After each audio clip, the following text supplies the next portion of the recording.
Top 10 champion for that new dungeon Sand Devil.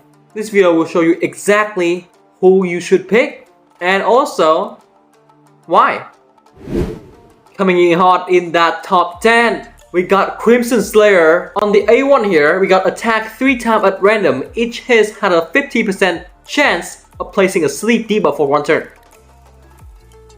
It's crazy. I mean, it's technically like a guaranteed sleep anyway, because it's the 3 times at random and a 50% chance. It's a 100% chance, let's just say that.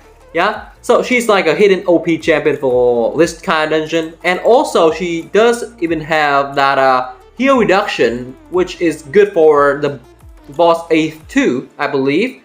Yeah, so bring her in, build her up. I think she will be a great part of the team. And of course, on the top 9 here, we got Stalker. On the A2, we attack one enemy, place the sleep debuff for 2 turns if the target had no active buff, which probably he wouldn't even have any buff. So, and it's on a 2-turn cooldown. I mean, 2-turn sleep debuff on a 2-turn cooldown.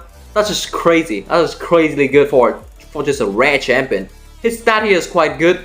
101 speed, it's easy to build, and yeah, he's just a great champion.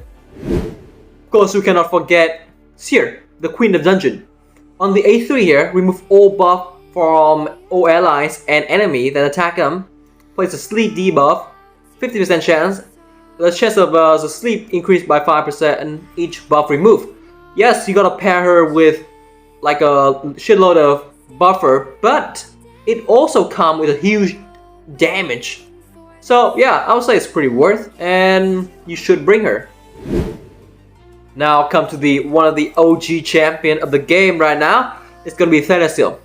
He was good, he's still good, but he was power crept by a lot of champion in the game.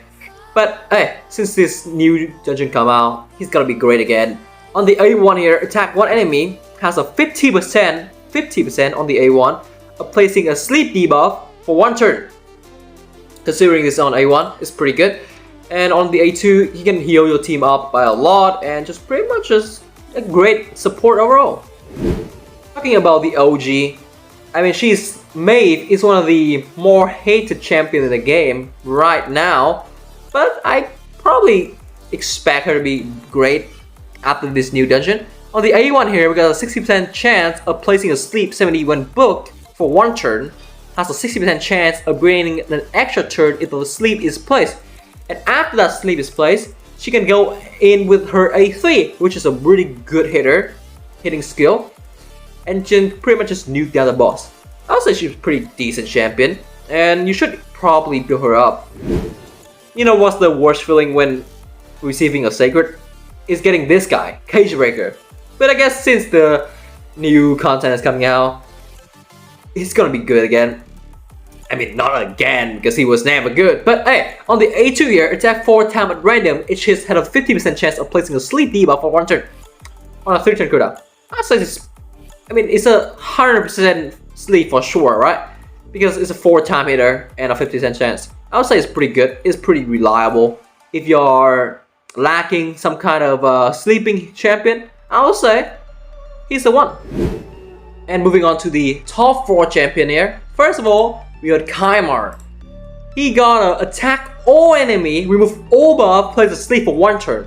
I mean, he's pretty much one of those champions that's just really better and good in any kind of team, right? Because of his A3 here, pretty much cycling all the skill down and nuke down the boss. I mean, I would say this guy is top 4.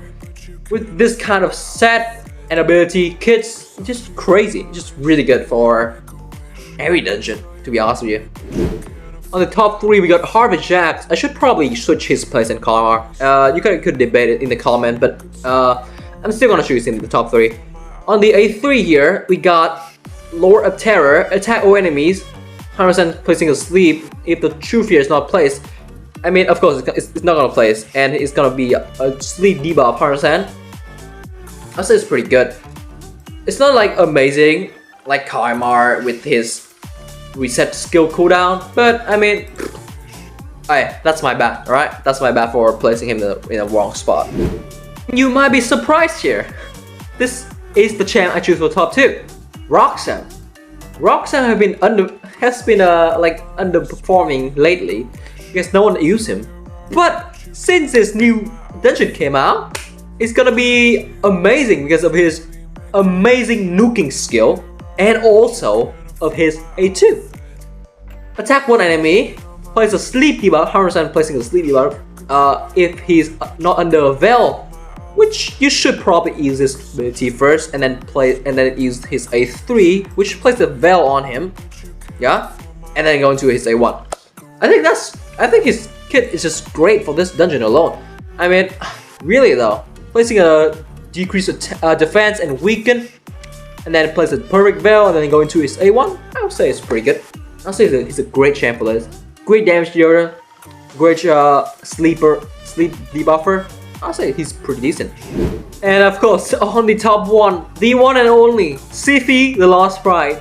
I mean, it's too obvious, right? Her kit is just so good. I mean, she's just a great support. 100% chance of placing sleep debuff for 1 turn. It's like a guaranteed placing sleep. It's just a great debuff after all. I mean, it's just a great A1. Even in arena, she's just amazing. Place a block debuff on OLI on the A2 here, field intimidator of OLI, blah blah blah blah. I mean, she's just great. You guys know her. I do know her too. And of course, she's too good. I mean, that's pretty much it. She's too amazing. She's crazy good. And of course, if you guys like this kind of content, please check this video out right here. Suzerain Katon is actually a decent champion for that Hydra boss. I'm not gonna lie, he's a crazy ass champion. You guys should probably check that video out. And yeah, bye guys.